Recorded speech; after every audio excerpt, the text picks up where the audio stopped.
الوصفة اللي المفروض تطلع ترند ليه بقى؟ من كتر ما هي ناجحة وممتازة وطريقتها سهلة جدا وممتعة كده وانت بتشتغليها يا سلام. المفروض بقى بصوا لايكات وكومنتات على قد ما تقدروا. اظن شايفين الشكل والنتيجة بتحكي عن نفسها. فهنصلي على الرسول صلى الله عليه وسلم ونقول اللهم بارك، ودعوة من قلبك لاخواتنا ربنا ينصرهم، ما تنسناش كده بدعواتكم الجميلة. قبل ما ادخل في الوصفة بحب اشكركم جدا جدا والله، الكومنتات يا جماعة بتاعتكم فرحانة قوي، ربنا ما يحرمني منكم. واي حد دعالي دعوة حلوة كده ربنا يتقبل وله بالمثل ان شاء الله. منورين الدنيا. يلا بينا على طول نشوف الطريقة والمكونات. انا هشتغل في العجان، ولو ما عندكيش عجان في اي طبق بقى. واول حاجة معايا 3 كوبايات من دقيق المخبوزات.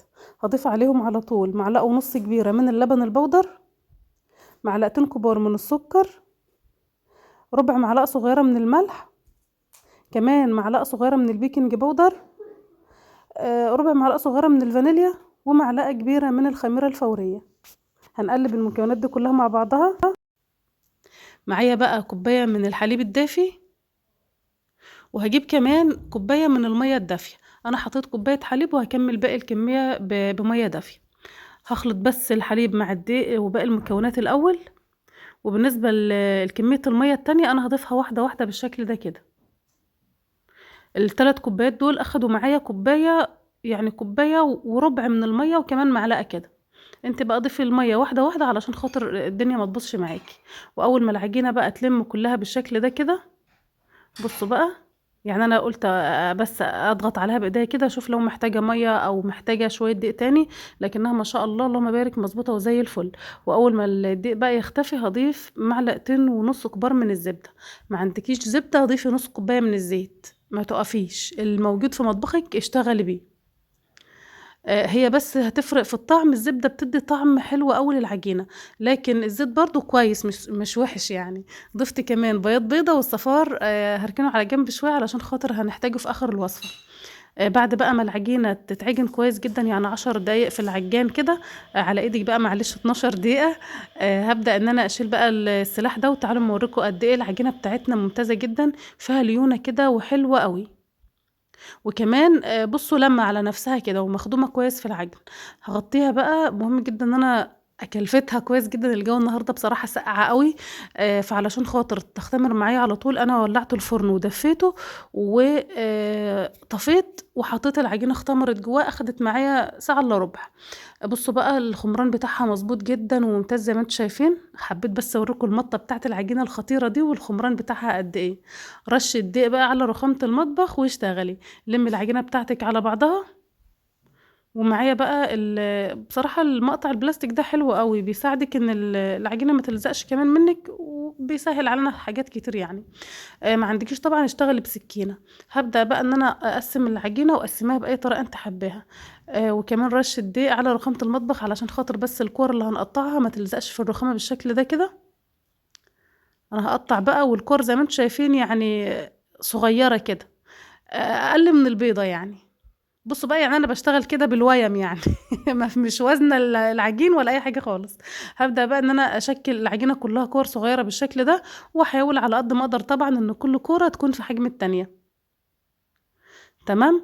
طبعا الجو ساقع نشتغل بسرعه، او العجين اللي هتحطيه يعني اللي هتشكليه تغطيه علشان وشه ما ينشفش منك. بعد كده هعمل بقى باقي الكميه. ما شاء الله الكميه دي هتعمل لنا صينيه كده مقاس 30 حاجه كده تفتح النفس. بعد ما اقطع بقى كل كمية بنفس الطريقة دي. هبدأ اشتغل في اول واحدة كورتها لانها اكتر واحدة بتكون ارتاحت.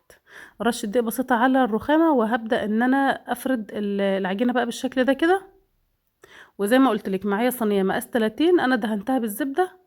وهفرد العجينة بالشكل ده واحط فيها بقى قطعة شوكولاتة، اللي هي اي نوع بديل نوتيلا. احنا عاملين مقاطعة، استخدمي اي نوع مصري ما شاء الله طعمه حلو يعني، مش هقولك عني يعني.